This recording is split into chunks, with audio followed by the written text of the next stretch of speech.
of the method in teaching language art is the direct method. Direct method is premised on the principle that second language learning should be more like the first language. Lots of oral interaction, spontaneous use of language, no translation between first and second languages, and little or no analysis of grammatical rules. It simply means that you are taught a language by only hearing and communicating in a language that you are trying to learn.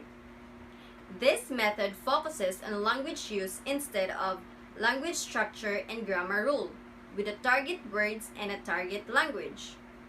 One of the most important aspects of direct method is you. Yes, the native speaking teacher is integral, as this method does not rely on translations, but full immersions into the language being learned. For example, the teacher can emphasize this method using drama and creative actions to convey vocabulary words in target language. You can act out cracking an egg, cooking it in a pan, to teach the word cook. Another example is you can wave your hand for teaching the word hello, and the students would wave back at you speaking the word with action. Also, you can present a picture or a flashcard for teaching the students. You can teach students different kinds of fruits using pictures. This is an apple. This is an orange. This is a banana. And this is a grapes. These are the characteristics of direct method.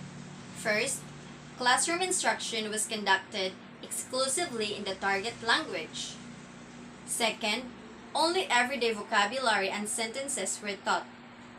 Third, oral communication classes were built up in a carefully traded progression organized around question and answer exchanges between teachers and students in a small, intensive classes.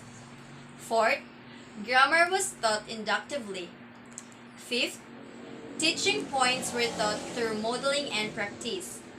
Sixth, concrete vocabulary was taught through association of ideas. Seventh, both speech and listening were taught. And the last, correct pronunciation and grammar were emphasized. It simply means that you are taught a language by only hearing and communicating in a language that you are trying to learn. This method focuses on a language use instead of language structure and grammar rule, with the target words and target language. These are the strengths and weaknesses of direct method. The main object of direct method is to teach communication skills in target language by means of minimizing the use of native language in class. Second, the vocabulary is more important than grammar, and the most important is to talk. And the last strength, it encourages spontaneous speech by the learners. Let's proceed to the weaknesses of this method. First, teacher must be fluent speakers of the language. Second, the mother tongue is never used. And the last one, it is only emphasizes on listening and speaking, not in reading and writing.